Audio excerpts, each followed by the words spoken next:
Israel और Hezbollah के बीच में जो समस्या चल रही है, इस समस्या को समझने के लिए आज के इस वीडियो में मैं आपको इस पूरी प्रॉब्लम का हिस्टोरिकल बैकग्राउंड के तहत समझाऊंगा, ताकि आपको ये समस्या समझने में सरलता मिले। यूरोप से हम शुरुआत करते हैं। 1896 1896 उस समय यूरोप की क्या परिस्थिति थी? उस समय यूरोप में विभिन्न प्रकार के जो देश थे, हर देश में इंडस्ट्रियल रेवोल्यूशन पीक पे था। दूसरी सबसे बड़ी बात ये थी कि जब इंडस्ट्रियल रेवोल्यूशन चल रहा था तो यूरोप के ये सारे देशों में नेशनलिज्म की एक मूवमेंट चल रही थी। देश को लेके एक प्रेम की इमोशन और एक इमोशनल सेंटीमेंट लोगों से जुड़ा हुआ था। ब्रिटेन में जितने भी लोग रहते थे वो कहते थे कि भाई ब्रिटेन हमारा देश है। फ्रांस के जो लोग थे वो कहते थे कि भाई फ्रांस हमारा देश है। जर्मनी वाले जर्मन्स कहते थे कि जर्मनी हमारा देश है। उसी समय यूरोप में, पूरे यूरोप के अंदर सारे देशों में बहुत सारे यहूदी लोग रहते थे। यहूदी लोग जो थे उन्होंने भी दो चीज़ें देखी। उन्होंने देखा कि सबसे पहले यहाँ पर एक नेशनलिज्म की मूवमेंट है, सारे लोग अपने अपने देश के प्रति एक इमोशनल सेंटीमेंट लेके बैठे हैं। दूसरा, यहूदी लोगों ने देखा और ये कहा कि भाई यदि इन सारे लोगों के पास एक नेशनल स्टेट है जिसके तहत ये अपने इमोशनल सेंटीमेंट को जोड़ पा रहे हैं, तो समस्या ये उठती है कि भाई हमारा नेशनल स्टेट कहाँ है। और यहूदी लोग जो थे वो, क्योंकि ऐतिहासिक प्राचीन समय के लोग थे, उन्होंने कहा कि भाई देखिए, भगवान ने हमारे को प्रॉमिस किया था एक लैंड जिसका नाम है फिलिस्तीन, और फिलिस्तीन जो है वो हमारा देश है। वो इसलिए हमारा देश है क्योंकि वहाँ पर बेसिकली एक टेम्पल माउंट है, और वो टेम्पल माउंट वाली जो जगह है वो हमारा अपना इलाका है, जो कि हमारे को बाइबल में भी प्रॉमिस किया गया है।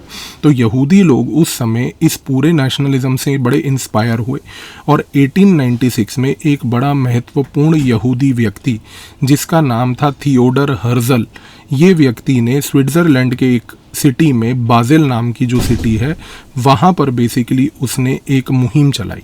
मुहिम क्या चलाई कि बाज़ेल के अंदर स्विट्ज़रलैंड में थियोडर हर्जल ने 1896 में सारे यहूदी जितने भी यूरोप में थे उनको बोला कि आइए एकजुट होइए, हम एक पॉलिटिकल मूवमेंट को शुरू करेंगे। जब सारे यहूदी वहाँ पर पहुँचे तो उस समय 1896 की इस मीटिंग के दौरान एक निर्णय लिया गया। निर्णय ये लिया गया कि थियोडर हर्जल ने बोला कि अब हम एक पॉलिटिकल मूवमेंट आज से स्टार्ट करने जा रहे हैं जिसका नाम है ज़ायोनिज़्म। उसने कहा कि ज़ायोनिज़्म जो है उसके जो चार पहले शब्द ज़ायोन है, ज़ायोन होता है बेसिकली टेम्पल माउंट, और ये टेम्पल माउंट है फ़िलिस्तीन में। उसने कहा कि अब हम जितने भी यूरोप के अंदर सारे यहूदी लोग हैं, हम यहाँ से यूरोप के देशों को छोड़कर वापस अपने टेम्पल माउंट के आसपास के इलाके को ऑक्यूपाई करके अपना नेशनल होम वहाँ पर बनाएंगे।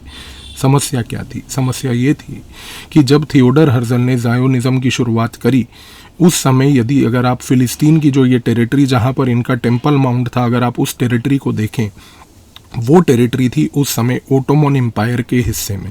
ओटोमन एम्पायर एक बहुत बड़ा एक टेरिटोरियल एम्पायर था।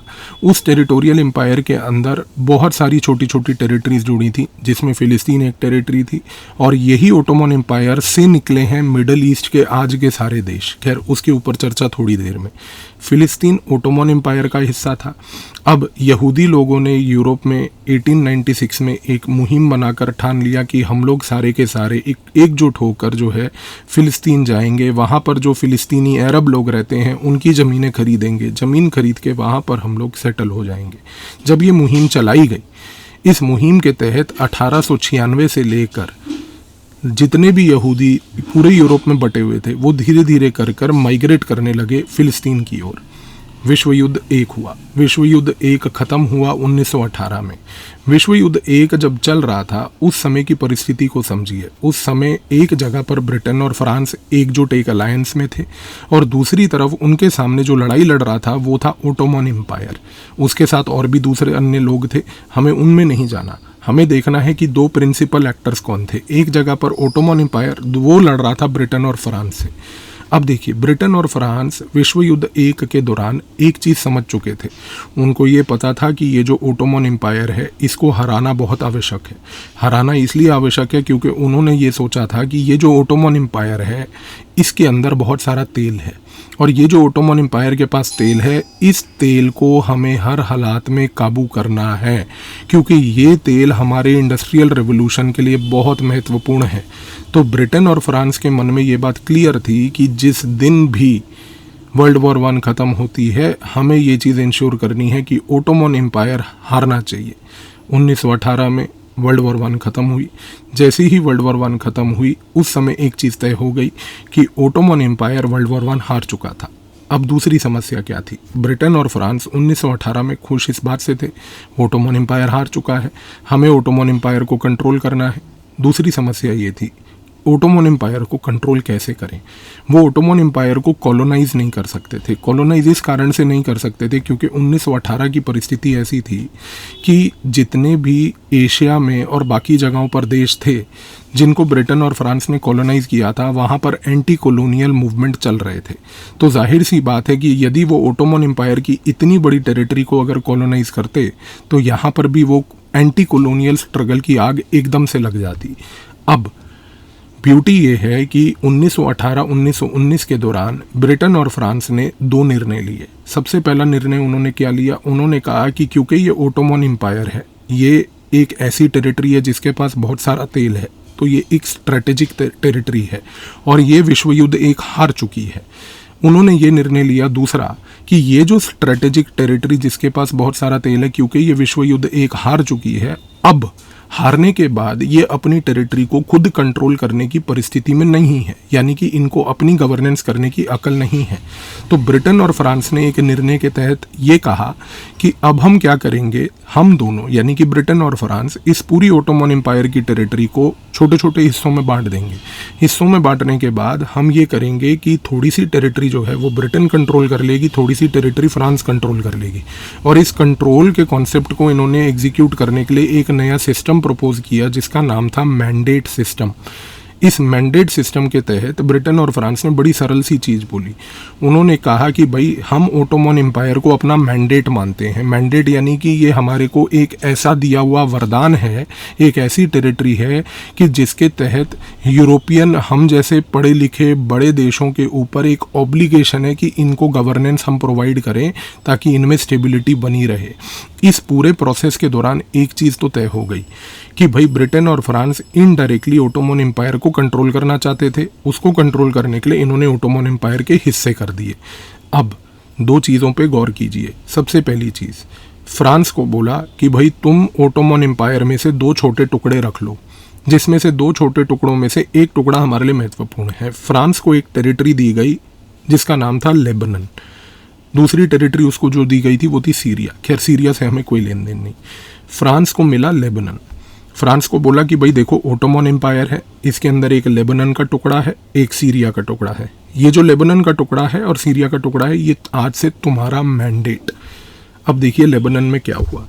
जैसे ही फ्रांस को लेबनन मिला, फ्रांस ने वहाँ पर देखा कि पूरी के पूरे लेबनन की डेमोग्राफी कैसी है, यानी कि वहाँ के लोगों की जो रिलीजियस ऑब्लिगेशन है वो कैसी है। फ्रांस ने ऑब्जर्व किया कि यहाँ पर सुन्नी मेजॉरिटी मुसलमान रहते हैं और माइनॉरिटी में शिया हैं। तो फ्रांस ने 2 चीज़ें करी। सबसे पहले उसने क्या करा कि अपने वहाँ फ्रांस से ईसाई लोगों को उठाकर लेबनन में उनको भर्ती करना चालू करा। इससे एक ईसाई कॉन्स्टिट्यूएंसी जो है लेबनन में पैदा हुई। दूसरा उसने ये करा कि उसने कोशिश करी कि सुन्नी मुसलमानों को, क्योंकि वो मेजॉरिटी में थे, उनको एक साथ एकजुट करके उनको कॉन्फिडेंस में लेने के लिए 2 चीज़ें हुई। पहला तो उन्होंने सुन्नी मुसलमानों को बहुत ज़्यादा जो है पॉपुलराइज करके उनको बेसिकली नर्चर किया, और दूसरा उन्होंने ये भी किया कि कई सुन्नी मुसलमान खास करके जो लोअर वर्ग के थे उनको क्रिश्चियनिटी में कन्वर्ट किया। तो इससे क्या हुआ, एक तो ईसाई जो फ्रांस से आए थे वो एक क्रिश्चियन कॉन्स्टिट्यूएंसी लेबनन में बन गए, और दूसरा थोड़े से सुन्नी मुसलमान जिनको सक्सेसफुली इन्होंने कन्वर्ट कर लिया क्रिश्चियनिटी में, तो वो दोनों मिलकर एक क्रिश्चियन कॉन्स्टिट्यूएंसी जो है पूरे के पूरे लेबनन में बन गई। तो फ्रांस को जब लेबनन का मैंडेट मिला तो लेबनन के मैंडेट में उसने 3 प्रकार के लोगों को यहाँ पर मैनेज किया। एक थे क्रिश्चियन, दूसरे थे सुन्नी मुसलमान जो मेजॉरिटी में थे, और एक माइनॉरिटी के शिया लोग थे। अब आते हैं दूसरी चीज़ पर। मैंडेट सिस्टम के तहत फ्रांस को तो लेबनन सीरिया मिल गया। मैंडेट सिस्टम के तहत ब्रिटिश ने अपने पास एक टेरिटरी रखी और वो टेरिटरी का नाम था फ़िलिस्तीन। फ़िलिस्तीन जो थी ये भी एक ओटोमन एम्पायर का एक छोटा सा टुकड़ा था। ये ओटोमन एम्पायर का वो टुकड़ा था जिसको ब्रिटिश ने कहा कि इसका मैंडेट अब हमारा। अब दूसरी चीज़ क्या हुई, फ़िलिस्तीन एक ऐसी टेरिटरी थी जहाँ पर 1896 से यहूदी लोग यूरोप से बेसिकली भाग भाग कर माइग्रेट कर यहाँ पर आ रहे थे। वो जब यहाँ पर आ रहे थे तो जाहिर सी बात है कि फ़िलिस्तीनियन अरब्स जो थे उनकी लैंड को ख़रीद के वो यहाँ पर बस रहे थे। और दूसरी चीज़ क्या हुई, अब जब फ़िलिस्तीन का मैंडेट ब्रिटिश के पास गया तो ब्रिटिश को अब मैनेज करना था यहूदियों की एंट्री को भी और साथ में ये जो अरब्स थे इनको भी, जो फ़िलिस्तीन के अरब थे। समस्या तब आई जब 1920 से इन दोनों गुटों के बीच में यहूदी जो यूरोप से आ रहे थे और फ़िलिस्तीन के जो नेटिव यानी कि जो फ़िलिस्तीनियन अरब्स थे उन दोनों के बीच में झगड़ा चालू हो गया। 1920 से लेकर 1945 तक इन दोनों गुटों के बीच में सिविल वॉर चलती रही, खूब ब्लडशेड हुआ, खूब वायलेंस हुई। ब्रिटिश एकदम नाकाम रही इन दोनों गुटों को एक तरीके से मैनेज करने में, इन दोनों गुटों को स्टेबलाइज करने में। 1945 में जब विश्व युद्ध 2 ख़त्म हुआ तो विश्व युद्ध 2 ख़त्म होने के बाद में उस समय ब्रिटिश के सामने एक संकट था कि फ़िलिस्तीन जो है उसके लिए एक बहुत बड़ा हेडेक बन चुका था, सिरदर्द बन चुका था, क्योंकि वहाँ पर जो सिविल वॉर चल रही थी वो उसको काबू करने में कम्प्लीटली नाकाम रही थी। लेकिन 1945 में जब विश्व युद्ध ख़त्म हुआ तब संयुक्त राष्ट्र का गठन हुआ।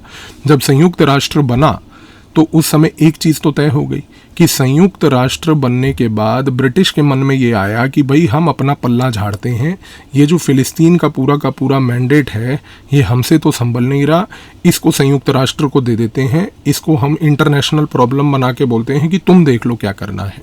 जैसे ही विश्व युद्ध ख़त्म हुआ यही चीज़ हुई। 1946 में ब्रिटिश ने संयुक्त राष्ट्र को एक एप्लीकेशन लिख के ये बात बोली कि हमारे पास एक जो है मैंडेट था फ़िलिस्तीन का, ये मैंडेट अब हम नहीं संभाल सकते, इसको अब आप देखिए क्या करना है। 1947 में सबसे महत्वपूर्ण तरीके से संयुक्त राष्ट्र ने ब्रिटिश की इस एप्लीकेशन को गौर करते हुए फ़िलिस्तीन का मैंडेट एक्वायर करा। अब देखिए 1947 में जैसे ही ब्रिटिश ने मैंडेट अपना फ़िलिस्तीन का हैंडओवर संयुक्त राष्ट्र को कर दिया तो ये पूरा का पूरा मैंडेट अब जब संयुक्त राष्ट्र के पास गया तो एक चीज़ तो तय हो गई, और वो ये थी कि जो पूरा का पूरा फ़िलिस्तीन का समस्या थी ये अब एक अंतर्राष्ट्रीय प्रॉब्लम बन गई। और ये अंतर्राष्ट्रीय प्रॉब्लम बनने के पीछे भी खेल था। ब्रिटिश ये चाहती थी कि जैसे ही ये कि अंतर्राष्ट्रीय प्रॉब्लम बनेगी तो सिर्फ हम अकेले नहीं बल्कि विश्व के दूसरे देश भी इस प्रॉब्लम में इन्वॉल्व हो जाएंगे, और जैसे ही वो इन्वॉल्व होंगे तो जो भी विश्व के उस समय बड़े देश होंगे वो इस फ़िलिस्तीन की समस्या को रिजॉल्व कर पाएंगे। 1947 में जैसे ही यूनाइटेड नेशंस यानी कि संयुक्त राष्ट्र के पास फ़िलिस्तीन की समस्या पहुंची, उन्होंने यूनाइटेड नेशंस ने एक स्पेशल कमीशन ऑन पैलेस्टीन का गठन किया।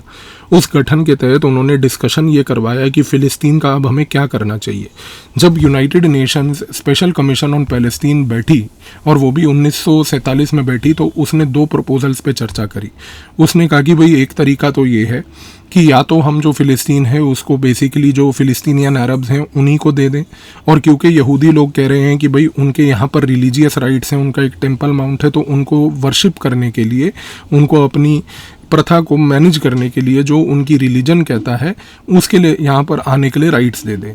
लेकिन दूसरा जो प्रपोज़ल था वो ये था कि नहीं, ग्राउंड सिचुएशन बदल चुकी है। ग्राउंड सिचुएशन ऐसी है कि फ़िलिस्तीन के अंदर अरब की टेरिटरी तो थी, लेकिन लीगली यहूदी लोग यहाँ पर आकर लीगली उन्होंने घर खरीदे हैं और लीगली आज की डेट में उनका एक बहुत बड़ा सेटलमेंट है।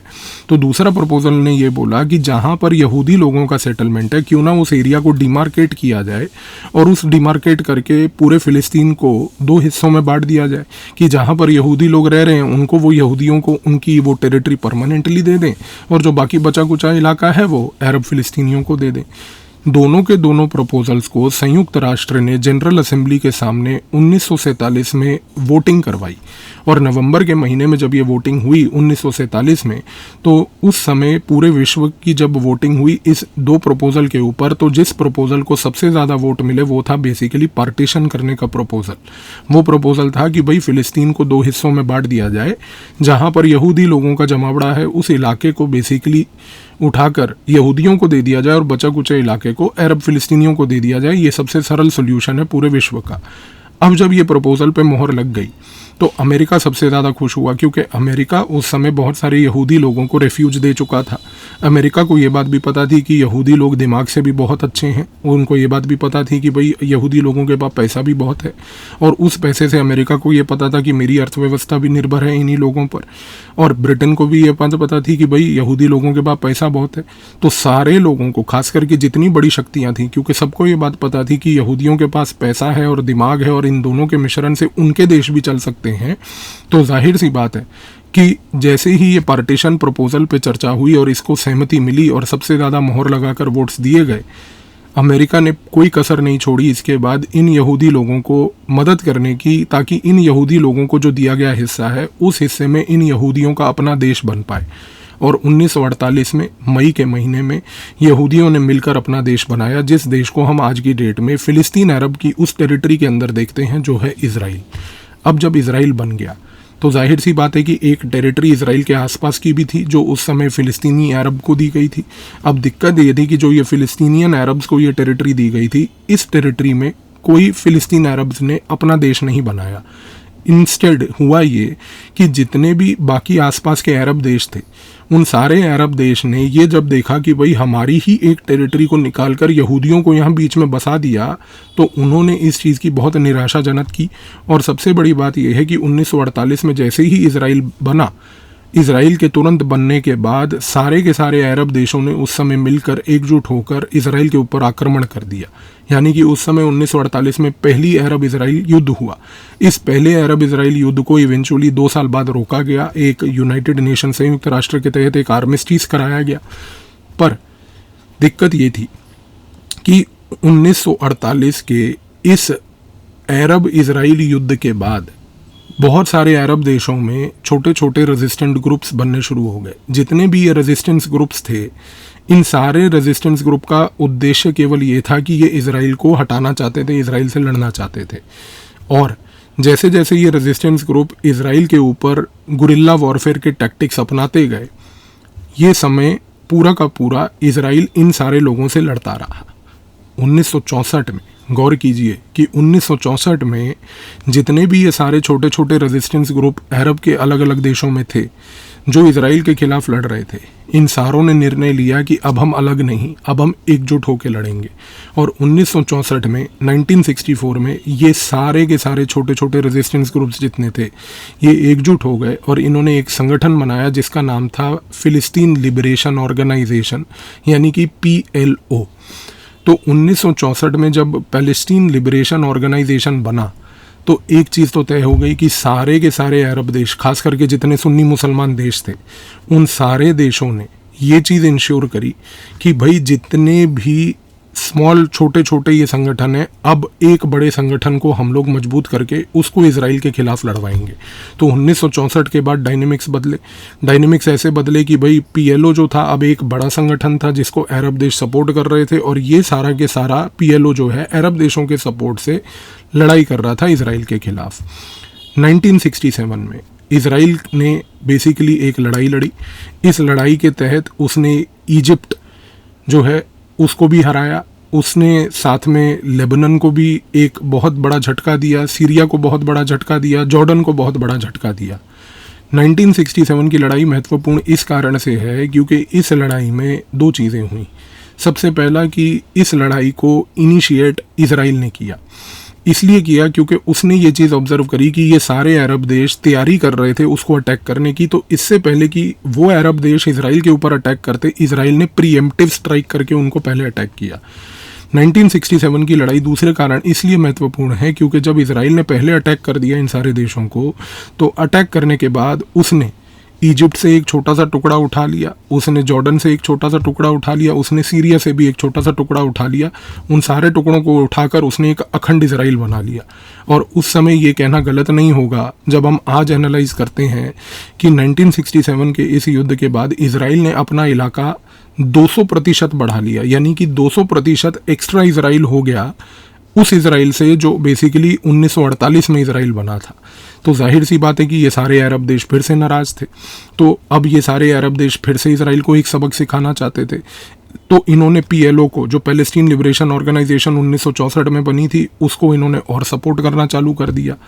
लेकिन एक चीज़ को समझिए, इन सारी चीज़ों के बीच में जब ये गेम चल रहा था तो पीएलओ जो संस्था थी, इस पीएलओ की संस्था को सपोर्ट कौन कर रहा था? सारे के सारे सुन्नी मुसलमान वाले अरब देश, ये सारे सपोर्ट कर रहे थे। एक देश गायब था, वो देश जो था वो था ईरान। ईरान उस समय इस कारण से गायब था क्योंकि 1950, 60 और 70 के दशक में अगर आप ईरान को देखें तो वो बेसिकली अमेरिका का नौकर बना हुआ था, अमेरिका का एलाई था। उस समय ईरान में रज़ा शाह पहलवी का जो था वो रेजीम चल रहा था, और ईरान का जो उस समय रज़ा शाह था ये बेसिकली अमेरिका का एक पिट्ठू था। तो अमेरिका ने इतना इंश्योर कर रखा था कि कम से कम जो ईरान है वो इस पूरे कॉन्फ्लिक्ट में कोई रोल प्ले ना करे। लेकिन अब आप चीज़ को देखिए, इजराइल पीएलओ से लड़ रहा है, पीएलओ इजराइल से लड़ रही है, ये लड़ाई दोनों के बीच में जारी रही। 1979 में ईरान में एक रेवोल्यूशन हुआ। इस रेवोल्यूशन के तहत ईरान के अंदर जितने भी रिलीजियस लोग थे, हार्डलाइनर्स लोग जो थे, उन लोगों ने मिलकर रज़ा शाह पहलवी को देश से भगा मारा। और जैसे ही ईरानियन रेवोल्यूशन हुआ, ईरान में एक ऐसी सरकार बनी उस ईरानियन रेवोल्यूशन के बाद जिसने ये बोला कि अब हम शिया इंटरेस्ट्स को और एक रिलीजियस लेवल पर एक सरकार को चलाने की कोशिश करेंगे। अब देखिए दिक्कत क्या हुई। 1979 में ईरानियन रेवोल्यूशन के बाद ईरान ने अब सोचा कि भाई हम तो हमेशा से पीछे रह गए थे, हमने तो आज तक कभी भी इजराइल के खिलाफ लड़ाई लड़ी नहीं क्योंकि हम तो अमेरिका के एलाई बने घूम रहे थे। अब उनको कम्पीट करना था पीएलओ के साथ। तो जाहिर सी बात है कि ईरान अकेला कोई पीएलओ जैसा संगठन तो बना नहीं पाएगा। लेकिन ईरान को ये भी पता था कि भाई मुझे कुछ भी करके इजराइल के खिलाफ लड़ाई लड़कर ये कन्वे करना है कि सिर्फ सुन्नी अकेले जो हैं वो इजराइल के खिलाफ नहीं, बल्कि शिया भी जो हैं वो भी इजराइल के खिलाफ हैं। अब इस मुहिम को चलाने के लिए देखिए क्या हुआ। 1980 के ईयर में ईरान ने एक निर्णय लिया। उसने कहा कि भाई मुझे शियाज को एकजुट करके उनका रेजिस्टेंस ग्रुप बनाकर आज की डेट में इजराइल के खिलाफ लड़वाना है। अब जब ईरान ये सब चीज़ें सोच रहा था, इजराइल उस समय पीएलओ के साथ लड़ रहा था। पीएलओ जो है विभिन्न प्रकार के देशों में बैठा हुआ था। पीएलओ उस समय लेबनान में भी बैठा हुआ था, पीएलओ इराक में भी था, पीएलओ सऊदी अरबिया में भी था, पीएलओ यूनाइटेड अरब एमिरेट्स में भी था, पीएलओ हर देश में बैठा हुआ था। उसने हर जगह पर अपने ऑफिस खोल रखे थे, हर अरब देश से उसको सपोर्ट मिल रहा था। 1980 में जब पीएलओ लेबनान में बैठकर, लेबनान क्योंकि इजराइल के एकदम बाजू में है, वहाँ से बैठकर जब इजराइल पे हमले कर रहा था, तो 1981 में इजराइल ने सोचा कि भाई ये जो लेबनान है बिल्कुल हमारे बाजू में है, इस इलाके में क्योंकि ये पीएलओ यहाँ पर बैठा है, इस इलाके में बैठकर ये हमारे नॉर्दर्न इलाकों में, नॉर्दर्न इजराइल में जानबूझ के हमें तंग करता है, इसको यहाँ से निपटाने की आवश्यकता है। 1982 में इजराइल ने पीएलओ को लेबनान से भगाने के लिए एक लड़ाई लड़ी। इस ग्राउंड ऑफेंसिव, इस लड़ाई के कारण जब इजराइल ने लेबनान पर अटैक किया तो लेबनान में जितने भी पीएलओ के काडर थे वो सारे के सारे पीएलओ वाले जितने भी लेबनान में थे 1982 में लेबनान को छोड़ के टूनीशिया भाग गए। अब देखिए क्या हुआ, इजराइल इस बात से बड़ा खुश हो गया कि भाई लेबनान से हमने पीएलओ को पूरा साफ कर दिया। लेकिन दिक्कत क्या थी, इजराइल की चूक यहाँ पर रह गई। इजराइल को ये नहीं समझ आया कि भाई हमने लेबनान से जो पीएलओ है उसको तो भगा दिया और वो जाके टूनीशिया में छुप गया, लेकिन पीएलओ का एक वॉइड भी तो क्रिएट हो गया। और जैसे ही ये वॉइड क्रिएट हुआ, इस वॉइड को ईरान ने पकड़ा, क्योंकि ईरान पिछले 2 साल से ये मुहिम लगा के बैठा था कि भाई मुझे शियाज का एक रेजिस्टेंस ग्रुप बनाना है और इस ग्रुप के तहत इजराइल को ठोकना है। तो हुआ क्या कि जैसे ही ये पीएलओ भागा लेबनान से 1982 में और भाग कर टूनीशिया गया, तो ईरान ने सबसे पहले जितने भी माइनॉरिटी शियाज जो लेबनान में रहते थे, जिनको वैसे भी बहुत ज़्यादा कोई पावर नहीं दी गई थी, क्योंकि लेबनान आपको याद होगा मैंने बताया था कि वहाँ पर क्रिश्चियन लोग थे, वहाँ पर सुन्नी मुसलमान थे, और जो मेजॉरिटी में ये सारे लोग थे, इन्होंने माइनॉरिटी खास करके शियाज को सप्रेस किया हुआ था।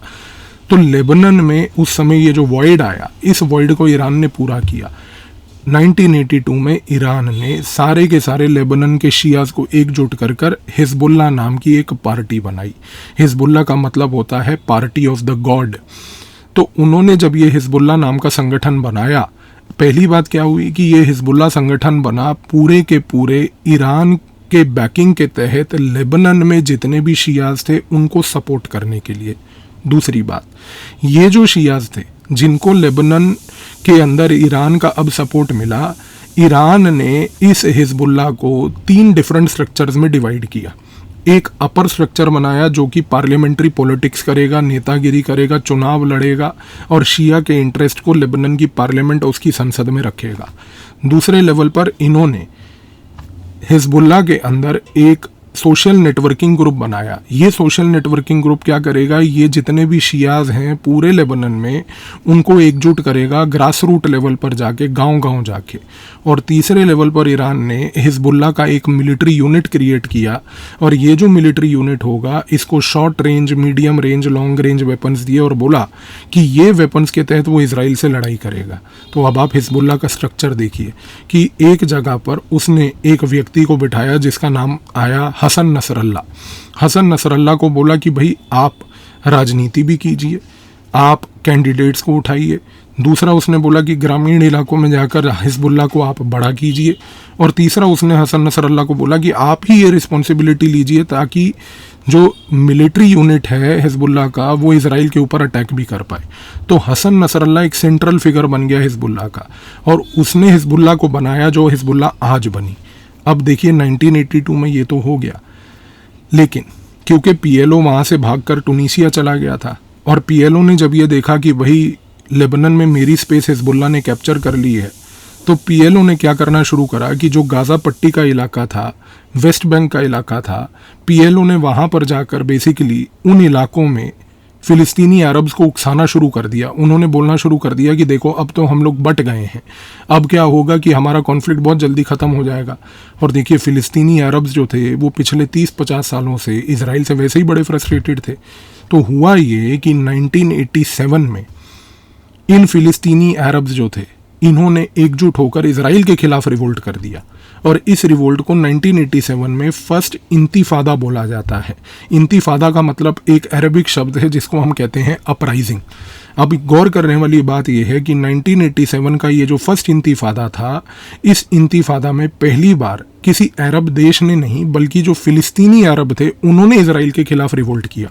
क्योंकि ये डायनेमिक्स को समझने की कोशिश कीजिए कि 1987 से पहले जितने भी अरब देश थे वो बेसिकली इजराइल के खिलाफ लड़ रहे थे। पहली बार फ़िलिस्तीनी अरब जो थे उन्होंने एकजुट होकर इजराइल के खिलाफ जब रिवोल्ट किया, तो जाहिर सी बात है कि 1987 में इस रिवोल्ट के बाद इजराइल के ऊपर एक ऑब्लिगेशन ये आया कि वो इन फ़िलिस्तीनी अरब्स को सप्रेस करे। और जैसे ही इजराइल ने फ़िलिस्तीनी अरब्स को सप्रेस करना चालू करा, एक चीज़ तय हो गई कि उसने बहुत सारे कार्डर्स को सप्रेस किया लेकिन वो सबको मार नहीं पाया। 1987 में इस फर्स्ट इंतिफादा में कई ऐसे फ़िलिस्तीनी अरब थे जिन्होंने देखा कि जब इजराइल उनको मारने आ रहा है वो छुप गए और वो छुपे रहे उसके बाद कई महीने। जब वो फर्स्ट इंतिफादा पूरा ख़त्म हो गया तो उसके बाद ये जो चंद लोग छुप गए थे, इन लोगों ने बाहर आकर 1987 में एक संस्था बनाई, एक संगठन बनाया जिसका नाम रखा हरकत अल मुक़वामिया अल इस्लामिया उर्फ हमास। तो 1987 में हमास बना।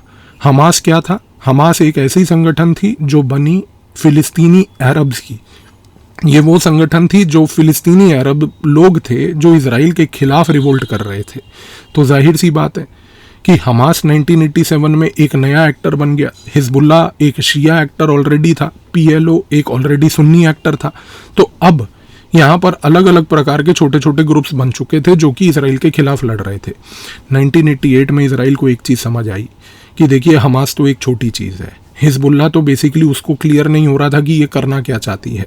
मेन प्रिंसिपल एक्टर जिसके खिलाफ उसकी लड़ाई थी, जो उससे लड़ भी रहा था इजराइल से, वो था पीएलओ। उसने सोचा कि क्यों ना पीएलओ को न्यूट्रलाइज किया जाए। न्यूट्रलाइज करने के लिए 1993 में इजराइल और पीएलओ के बीच में एक बातचीत हुई। ये बातचीत हुई ओस्लो नॉर्वे में। इस ओस्लो नॉर्वे में जब बातचीत हुई तो उस समय पैलेस्टीन लिबरेशन ऑर्गेनाइजेशन का जो लीडर था जिसका नाम यासिर अराफात था, वो इजराइल के साथ बैठा। और इसराइल के साथ बैठ के उस समय एक निर्णय ये लिया गया कि पैलेस्टीन लिबरेशन ऑर्गेनाइजेशन जो है वो अब इसराइल के खिलाफ लड़ाई नहीं लड़ेगी। 1993 में बहुत बड़ी डिप्लोमेटिक टेक्टोनिक शिफ्ट ये हुआ कि भाई उस समय इसराइल ने PLO यानी कि पैलेस्टीन लिबरेशन ऑर्गेनाइजेशन यानी कि वो संस्था जो 1964 में बनी थी, जो इसराइल के खिलाफ इसराइल को हटाना चाहती थी, उसने निर्णय लिया कि अब हम इसराइल के खिलाफ कोई लड़ाई नहीं लड़ेंगे। तो अब आप समझने की कोशिश कीजिए कि पैलेस्टीन लिबरेशन ऑर्गेनाइजेशन को जब न्यूट्रलाइज किया गया तो इसके दो कॉन्सिक्वेंस हुए। सबसे पहला कॉन्सिक्वेंस ये हुआ कि जब PLO ने बोला कि अब हम लड़ाई नहीं करेंगे, तो जाहिर सी बात है कि PLO को अपना नाम भी बदलना था, क्योंकि जब आप लड़ाई नहीं कर रहे हैं तो अब आप अपने आप को पैलेस्टीन लिबरेशन ऑर्गेनाइजेशन तो नहीं कहेंगे, क्योंकि आप लिबरेट तो अब आप कराना नहीं चाहते। तो 1993 ऑस्लो अकॉर्ड के तहत पैलेस्टीन लिबरेशन ऑर्गेनाइजेशन ने अपना नाम बदला और उसने एक नया नाम रखा जिसका नाम था पैलेस्टीनियन अथॉरिटी। दूसरी सबसे बड़ी चीज़ ये हुई कि उस समय इजराइल ने उनको ये बात भी बोली कि आप एक पैलेस्टीनियन अथॉरिटी अब बन चुके हैं, तो अब आप एक राजनीतिक वर्ग भी बनाइए, और ये राजनीतिक वर्ग बनाकर एक राजनीतिक पार्टी बनाइए ताकि आप जो अरब फिलिस्तीन वाला इलाका है वहाँ पर आप चुनाव लड़कर पावर एक्वायर कीजिए। और 1993 ऑस्लो अकॉर्ड में यासिर अराफात के निर्णय के तहत पैलेस्टीन लिबरेशन ऑर्गेनाइजेशन का नाम जब पैलेस्टीनियन अथॉरिटी पड़ा, तो यासिर अराफात ने पैलेस्टीनियन अथॉरिटी से जोड़कर एक राजनीतिक वर्ग, एक पॉलिटिकल पार्टी का गठन किया, और वो पॉलिटिकल पार्टी का जो नाम रखा गया वो था फिलिस्तीनिया अल वतनिया तहरीर अल हरकत यानी कि फाता। तो 1993 में फाता बना।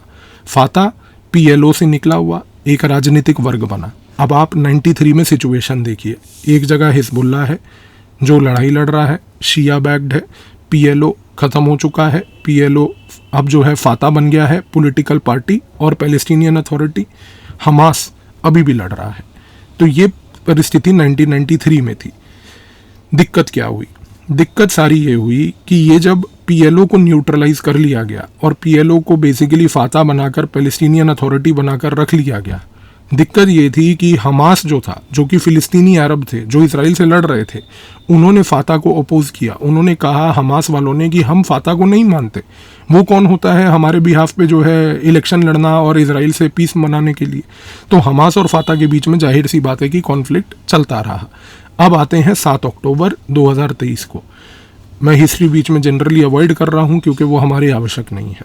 7 अक्टूबर 2023 को क्या हुआ? 7 अक्टूबर 2023 को अब आप देखिए, हमास वो संगठन जो वैसे भी पहले दिन से इसराइल के खिलाफ था, हमास वो संगठन जो फिलिस्तीनी अरब से बना था 1987 में, हमास वो संगठन जिसने फाता, पैलेस्टीनियन अथॉरिटी, इन सारों को रिजेक्ट किया था, इसने बेसिकली इसराइल के ऊपर आक्रमण किया।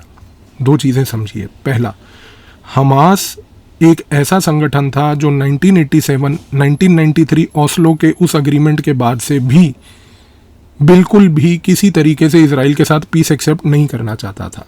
दूसरा पॉइंट समझिए, क्योंकि हमास एक ऐसा संगठन था जिसने रिजेक्ट कर दिया था फाता को, पैलेस्टीनियन अथॉरिटी को, इस रीज़न से ईरान ने हमास को सपोर्ट करना चालू कर दिया था। क्योंकि ईरान को ये लगा कि जो ये हमास है, यदि ये हमास को आज की डेट में अगर सुन्नी देश सपोर्ट नहीं करेंगे क्योंकि वो सब पीस चाहते हैं इसराइल के साथ, तो हमास हमारे लिए एक बनी बनाई कॉन्स्टिट्यूएंसी है। 1993 से हमास को बहुत ज़्यादा मिलिट्री लेवल पर सपोर्ट, मॉनेटरी लेवल पर सपोर्ट ईरान कर रही थी। तो अब ईरान का एक्सिस समझिए, एक जगह पर ईरान लेबनान में हिजबुल्लाह को सपोर्ट कर रही है, दूसरी जगह ईरान हमास को सपोर्ट कर रही थी। दोनों जगह पर वो बेसिकली इसराइल के ऊपर प्रेशर लगा रही थी। 7 अक्टूबर 2023 को हमास ने ईरान की बैकिंग से, ईरान के आर्म्स, एमुनिशन, पैसे से सपोर्ट लेकर इसराइल पर अटैक किया। और 7 अक्टूबर को ईरान ने 3 फ्रंट खोल दिए इसराइल के खिलाफ। एक हिजबुल्लाह के थ्रू नॉर्दर्न इसराइल, एक हमास के थ्रू सदर्न इसराइल, और इसराइल के आसपास के जो समुद्री इलाके हैं वहाँ पर ईरान बेसिकली सऊदी अरब के बगल में यमन देश में वहाँ पर हूती रिबेल्स को सपोर्ट करती है। उसने मैरीटाइम सी रूट्स को जो है वहाँ पर हूती रिबेल्स के थ्रू वहाँ पर अटैक करवाने चालू कर दिए। अब देखिए परिस्थिति क्या हुई। इसराइल ने पिछले साल 8 अक्टूबर से लड़ाई मोल दी। उसने हिजबुल्लाह को रोकने की कोशिश करी, वो हमास को डिस्ट्रॉय करने की कोशिश करी, फिर साथ में हूतियों के साथ लड़ने की कोशिश करी। हुआ ये कि 2024 जनवरी फरवरी तक आते आते क्योंकि इजराइल लड़ रहा था और कुछ अचीव ही नहीं कर रहा था, तो अमेरिका ने इंटरवीन कर कर इजराइल को बोला कि सुनो, हूती रिबेल वाली जो प्रॉब्लम है और हूती जो यमन में बैठकर मैरीटाइम सी रूट्स को टारगेट कर रहे हैं, उसको हम टैकल कर लेंगे। तो अमेरिका ने अपना एक ऑपरेशन चालू करके रेड सी का जो इलाका है जहां पर हूतियों ने अपना नाक में दम कर रखा था, उस इलाके को मैनेज करने की कोशिश करी। इससे इजराइल का एक बर्डन कम हो गया। अब इजराइल के पास दो ही ऑप्शन बचे थे कि वो हमास को टारगेट करे जो उसका प्रिंसिपल एडवर्सरी है, और हिजबुल्लाह को करे। अब देखिए दिक्कत क्या हुई। जनवरी फरवरी 2024 से लेके अभी पिछले एक हफ्ते तक इजराइल के पास समस्या ये थी कि वो हमास से लड़ रहा था, लेकिन दिक्कत ये थी कि वो हमास को डिस्ट्रॉय नहीं कर पा रहा था, क्योंकि हमास उसको समझ ही नहीं आ रहा था कि उसने 1993 से लेके आज तक इतना बड़ा सपोर्ट कैसे बना लिया। ये इजराइल की चूक थी कि उसको ये चीज़ बिल्कुल एनालाइज नहीं हो पाई कि हमास एक ईरान के बैकिंग से इतना बड़ा प्रिंसिपल एक्टर बन जाएगा एक पॉइंट पे आकर। तो वो हमास के साथ लड़ता रहा, हमास के साथ कोई अचीवमेंट नहीं हो पा रही थी। इस दौरान क्योंकि हमास भी बेसिकली इजराइल से लड़ रहा था, इजराइल हमास से लड़ रहा था, तो पिछले एक महीना पहले अमेरिका ने इजराइल को अब बोलना शुरू कर दिया कि भाई देखो, तुम हमास का कुछ नहीं कर पाओगे, तो तुम जो है और कुछ नहीं तो कम से कम इनसे एक सीज फायर साइन कर लो। अब बेंजामिन नेतन्याहू जो है इजराइल का लीडर, उसको एक चीज़ समझ आ गई कि भाई अगर मैंने सीज फायर मान लीजिए साइन कर ली हमास के साथ, तो ये तो मेरे लिए एक मुंह काला करने वाली बात है, क्योंकि अगर मैंने ये चीज़ कर ली तो मैं अपने देश में लोगों के सामने क्या मुंह दिखाऊंगा कि भाई जिसके साथ मैं पिछले एक साल से लड़ रहा हूँ, आज मैं जाकर उसके साथ सीज फायर कर रहा हूँ। देखिए, इजरायली भारतीय जैसे नहीं है, वो बेसिकली लड़ते हैं, घर में घुस के मारते हैं। हमारी तरह बड़ी बड़ी बातें नहीं करते वो कि हम ये कर देंगे वो कर देंगे, वो करना कुछ है नहीं यहाँ पर बैठ के। समस्या ये है कि इजराइल को ये चीज़ समझ आ गई कि भाई हम कुछ भी हो जाए, हमास के साथ हम सीज फायर तो करेंगे नहीं। अब क्योंकि हमास को ना तो डिस्ट्रॉय कर पा रहे हैं, ना ही हमास को हम उसके साथ सीज फायर कर पा रहे हैं, तो इजराइल ने फिर ये निर्णय लिया कि भाई मेरे पास एक दूसरा ऑप्शन अब ये बचता है कि मैं हिजबुल्लाह के साथ को कॉन्फ्लिक्ट एस्केलेट कर देता हूँ, क्योंकि हिजबुल्लाह भी तो मुझे टारगेट कर ही जा रहा है। अब जब इजराइल ने हिजबुल्लाह को आइडेंटिफाई किया और उसने देखा कि भाई हिजबुल्लाह जो है उसको हमास से ज़्यादा ईजीली टैकल किया जा सकता है, तो उस दौरान हिजबुल्लाह को टैकल करने के लिए इजराइल ने 2 पॉइंट डिसीजन लिया। पहला पॉइंट इजराइल का ये था कि भाई हमास जो है उसके साथ लड़ाई जारी रहे, लेकिन हिजबुल्लाह के अंदर उसकी जो रैंक एंड फाइल का मतलब होता है कि भाई जितनी भी उसका कैडर है, पहली बात तो उसके कैडर में एक दहशत फैलाई जाए। अब देखिए 2 हफ्ते 3 हफ्ते पहले इजराइल ने पेजर अटैक किया, वॉकी टॉकी अटैक किया, जिससे कि हिजबुल्लाह के पूरे कैडर में एक दहशत फैल गया। इससे उनके मन में ये फैल गया कि भाई हिजबुल्लाह को लगने लगा कि इजराइल हमारे एकदम आजू बाजू में है, वो हमारी हरकतों को बहुत क्लोजली ऑब्जर्व कर रहा है। दूसरी चीज़ क्या हुई, इसके बाद इजराइल ने अब ये निर्णय लिया कि जो हिजबुल्लाह की लीडरशिप है, जो पहले 4 5 6 बड़े लीडर हैं, इन सबको निपटा दिया जाए। देखिए, कोई भी इंटेलिजेंस ऑर्गेनाइजेशन जब किसी एक आतंकवादी संगठन से लड़ती है, तो वो उस आतंकवादी संगठन के पूरे लीडरशिप को न्यूट्रलाइज करने का सबसे पहला प्लान बनाती है। आप एक पैरेलल में अलकायदा को देखिए। अलकायदा के केस में क्या हुआ था कि अमेरिका ने ओसामा बिन लादेन को मारा, ओसामा बिन लादेन के बाद अयमन अल जवारी को मारा, उसके बाद उसके 2nd, 3rd, 4th, 5th line of leadership को मारा। अलकायदा पूरा फ्रैगमेंट कर गया। ये चीज़ आज की डेट में जब अमेरिका ऐतिहासिक तौर पर कर चुका था, भारत अभी भी अपने हाथ में चूड़ियाँ डाल के बैठा है, क्योंकि उसको अभी तक ये चीज़ लश्कर तैयबा, जैश ए मोहम्मद जैसे लोगों को नहीं पता। आज की डेट में भी मुझे नहीं समझ आता कि हम बातें इतनी बड़ी बड़ी करते हैं, लेकिन लश्कर तैयबा के चीफ हाफिज सईद को पाकिस्तान में घर में घुस के उसके मार क्यों नहीं सकते। हम 10 साल से सिर्फ बातें सुन रहे हैं। दूसरी चीज़ देखिए, ये जो आज हुआ अलकायदा के कॉन्टेक्स्ट में, यही चीज़ उस केस में इजराइल ने समझी। इजराइल ने सोचा कि भाई हिजबुल्लाह है, इसमें हसन नसरल्लाह है, हसन नसरल्लाह के नीचे काफ़ी सारे लीडरशिप है, इनको आइडेंटिफाई करके मारा जाए। अब हुआ क्या कि हसन नसरल्लाह को इस कॉन्टेक्स्ट में मारा गया। जब हसन नसरल्लाह, उसके नीचे की 3-4 लाइन ऑफ लीडरशिप को मारा गया, एक चीज़ तो तय हो गई कि भाई हिजबुल्लाह जो है वो पूरा का पूरा हिल गया, क्योंकि उसके कैडर में दहशत, उसकी लीडरशिप का कोलैप्स। अब इजराइल इस समय क्या कर रहा है, इस समय वो एक मिनिएचर लेवल पर एक लिमिटेड ग्राउंड ऑफेंसिव लेबनान में कर रहा है। लिमिटेड ग्राउंड ऑफेंसिव का मतलब ये है कि वो बेसिकली सर्जिकल स्ट्राइक ऑपरेशंस करके हिजबुल्लाह के कैडर्स को लेबनान में कंप्लीटली एलिमिनेट कर देगा। अब आप 2 चीज़ें समझिए, सबसे पहली चीज़ है कि भाई हिजबुल्लाह तो चलिए मान लीजिए एलिमिनेट हो रही है, लेकिन इससे ईरान आज की डेट में कुछ कर क्यों नहीं रहा? ईरान के अंदर एक बहुत बड़ा चेंज आया है। ईरान में जो मसूद पेजेश्कियन आया है, उनका नया लीडर, पहली बात तो वो एक रिफॉर्मर है, वो हार्ड लाइनर नहीं है। दूसरी बात, हिजबुल्लाह को ईरान में और ईरान से यदि कोई सपोर्ट कर रहा था तो वो था इस्लामिक रेवोल्यूशनरी गार्ड कोर।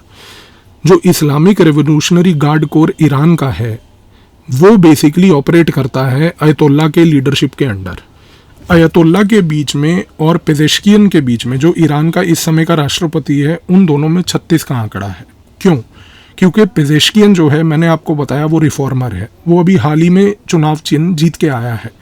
वो चुनाव क्यों जीत के आया है? क्योंकि ईरान के लोग फ्रस्ट्रेट हो चुके हैं, ईरान के लोग परेशान हो चुके हैं कि सैंक्शन के तहत उनका जीना मुश्किल हो गया है। सैंक्शंस के तहत वो कुछ नहीं कर पा रहे हैं। ईरान के लोग अयतुल्लाह के खिलाफ रिवोल्ट नहीं कर सकते।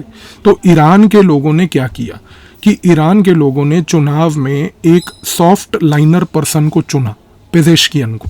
अब देखिए, पेजेश्कियन को चुनना एक बहुत बड़ा निर्णय था ईरान के लोगों का।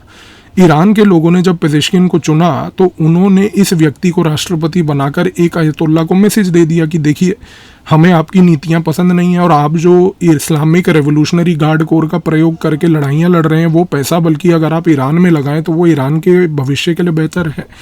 अब कहीं ना कहीं एक अंदर एक ऐसा बैकग्राउंड लेवल पर एक बैक चैनल डिप्लोमेसी के तहत कुछ ऐसी बातें हुई हैं जिसके तहत आने वाले समय में आप देखेंगे कि बहुत बड़े बदलाव होने जा रहे हैं। पहली चीज़ ये है कि पेजेश्कियन के साथ एक अंडरस्टैंडिंग है। पेजेश्कियन आज की डेट में अयतुल्लाह को आइसोलेट करना चाहता है ईरान में। वो चाहता है कि Islamic revolutionary guard core, Ayatollah जो हैं, खुमैनी, इन लोगों की जो पावर है वो ग्रेजुअली डिमिनिश करे और ईरान एक रिफॉर्म की ओर जाए। ईरान ने अभी तक, आप सोचिए कि हसन नसरल्लाह के मरने के बावजूद इजराइल के ऊपर अटैक नहीं किया है और आने वाले समय में भी आप देखेंगे कि वो अटैक नहीं करेगा। क्यों? क्योंकि इजराइल ने बैक एंड लेवल पर पेजेश्कियन को ये बात समझा दी है कि देखिए, हिजबुल्लाह को हम एलिमिनेट कर देते हैं, अमेरिका में चुनाव होने जा रहा है, चुनाव के बाद अमेरिका के नए राष्ट्रपति को कह के आप हिजबुल्लाह को सपोर्ट करना बंद कर दीजिए, हमास को हम अपने आप टैकल कर लेंगे। पेजेश्कियन को ये बात समझा दी है कि नए राष्ट्रपति अमेरिका में जैसे ही आते हैं, आपके सैंक्शंस को रिमूव करवा देंगे और जैसे ही आपके सैंक्शंस रिमूव होंगे, आप एक ऐसी चीज़ कीजिएगा कि सैंक्शन के रिमूवल के बाद अपने देश में इंफ्रास्ट्रक्चर बनाइएगा, इन्वेस्टमेंट लाइएगा, एजुकेशन, इन सब चीज़ों पे फोकस कीजिएगा। अब गेम जो है वो बहुत बड़ा है। गेम ये है कि आज की डेट में अमेरिका और इजराइल ईरान की लीडरशिप के साथ, पेजेश्कियन के साथ मिलकर इस्लामिक रेवोल्यूशनरी गार्ड कोर को और अयतुल्लाह को, खुमैनी को, उसकी लीडरशिप को धीरे धीरे वीकन करना चाहते हैं। इवेंचुअली आप देखेंगे कि आने वाले 3 से 6 महीने के अंदर अंदर, अगले साल जनवरी फरवरी तक, ईरान के ऊपर लगे हुए सैंक्शंस धीरे धीरे रिमूव होंगे। आप देखेंगे कि ईरान के अंदर अमेरिका, इजराइल, इन जैसे देशों की और इन जैसे लोगों के तहत इन्वेस्टमेंट आएगी। तीसरी सबसे बड़ी चीज़ होगी कि जो पेजेश्कियन है वो अपनी पोजीशन स्ट्रेंथन कर लेगा, क्योंकि उसको अब ये समझ आ गया है कि अयतुल्लाह के साथ खड़े होने का कोई लॉजिक नहीं है, अयतुल्लाह सिर्फ लड़ाई करना चाहता है। और दिक्कत ये है कि पेजेश्कियन जब ये रिफॉर्म लाएगा, पेजेश्कियन जब ईरान के अंदर सैंक्शंस हटवाएगा, तो जो लोग हैं ईरान के, वो ईरानियन लोग पेजेश्कियन के पीछे खड़े हो जाएंगे और फिर वो पेजेश्कियन का सपोर्ट करेंगे कि अयतुल्लाह को और कमज़ोर किया जाए। तो आने वाले समय में आप देखने जा रहे हैं कि ईरान के अंदर बहुत बड़े बदलाव आएंगे और जैसे जैसे ये बड़े बदलाव आएंगे, एक चीज़ तो तय है, हिजबुल्लाह रीग्रुप करेगा, हिजबुल्लाह अपने टारगेटिंग करेगा, हिजबुल्लाह अपनी लड़ाई इजराइल से लड़ता रहेगा। लेकिन आप देखेंगे कि ईरान का हिजबुल्लाह को सपोर्ट धीरे धीरे घटेगा। हमास से वो वैसे ही दूर हो रहा है धीरे धीरे। हूतीज़ को वो सपोर्ट इसलिए नहीं करता कि वो इजराइल के ऊपर टारगेट करे, हूतीज़ को वो सपोर्ट इसलिए करता है कि सऊदी अरेबिया और मोहम्मद बिन सलमान को काउंटर और चेक कर रखे। तो वहाँ पर फॉर दैट मैटर एक ऐसा निर्णय हो सकता है कि बैक एंड लेवल पर इजराइल भी ये चीज़ चाहेगी। आप देखिएगा कि इजराइल बैक एंड लेवल पर चुपचाप जो है ईरान को सपोर्ट करेगी कि ठीक है, हूतियों को हम भी आपके साथ मदद करते हैं, ताकि सऊदी अरेबिया चेक में रहे, सऊदी अरेबिया अपनी औकात से ज़्यादा बात ना करे। तो ये बैकएंड पे जो खेल चलते रहते हैं ये खैर दुनिया को समझ नहीं आते, लेकिन आप आने वाले समय में 2-4 चीज़ें बहुत क्लियर स्पष्ट तरीके से ऑब्जर्व करेंगे। जैसा मैंने आपको बता दिया, हिजबुल्लाह पक्का रीग्रुप करेगा, हिजबुल्लाह अपनी लड़ाई लड़ता रहेगा, हमास लड़ता रहेगा, हमास को धीरे धीरे वीकन किया जाएगा, और ईरान हिजबुल्लाह और हमास से थोड़ा सा धीरे धीरे दूर होगा, एकदम से नहीं होगा, क्योंकि एकदम से हुआ तो वो एकदम स्पष्ट हो जाएगा कि हमारी बैकिंग खत्म हो गई। वो धीरे धीरे दूर होगा, ये सेटिंग के तहत हो रहा है। सबसे बड़ी चीज़ ये है कि आयतुल्लाह और Islamic revolutionary guard core eventually आने वाले समय में वीकन होंगे, और जब ये वीकन होंगे एक चीज़ तय हो जाएगी कि पेजेश्कियन जो ईरान का राष्ट्रपति है उसकी इंटरनेशनल स्टैंडिंग बढ़ेगी, ईरान के ग्रेजुअली सैंक्शन हटेंगे, और पेजेश्कियन जब रिफॉर्म लाएगा तो ईरान उस समय इमर्ज कर पाएगा। और देखिए जैसे ही ये होगा इसका कॉन्सिक्वेंस क्या होना है कि यदि अमेरिका, इजराइल और ईरान अगर एक साथ आने लग गए तो सुन्नी मुसलमान सारे पागल हो जाएंगे, क्योंकि उनको सडनली अब ये लगने लगेगा कि भाई ये हमारे आइसोलेशन की अटेम्प्ट है। अब दिक्कत ये है कि आने वाले समय में शिया सुन्नी कॉन्फ्लिक्ट कैसे होगा, क्या Saudi Arabia, United Arab Emirates इस चीज़ को होने देंगे, या कल को मान लीजिए जो स्पेस हिजबुल्लाह की, खैर वो तो जो जा रही है वो जाएगी, लेकिन यदि हमास की जो स्पेस है, क्योंकि हमास वाले फाइटर सारे सुन्नी हैं, यानी अगर आज की डेट में ईरान अगर हमास से बैकआउट करता है तो क्या आने वाले समय में Saudi Arabia, United Arab Emirates और बाकी सुन्नी देश हमास को फिर से अपना लेंगे ताकि वो इजराइल के खिलाफ लड़ते रहें, या आने वाले समय में कंप्लीट चेंज हो जाए मिडल ईस्ट में कि सारे ये लोग पीसफुल हो जाएं, जो कि पॉसिबल नहीं है। पर ईरान में बड़ी चीज़ें आप बदलाव के तहत देखेंगे, और आने वाले समय में हिजबुल्लाह की रीग्रुपिंग भी आप देखेंगे। तो आई होप इस वीडियो के तहत आपको पूरी जियोपॉलिटिकल पिक्चर अब ढंग से क्लियर हो गई होगी। धन्यवाद।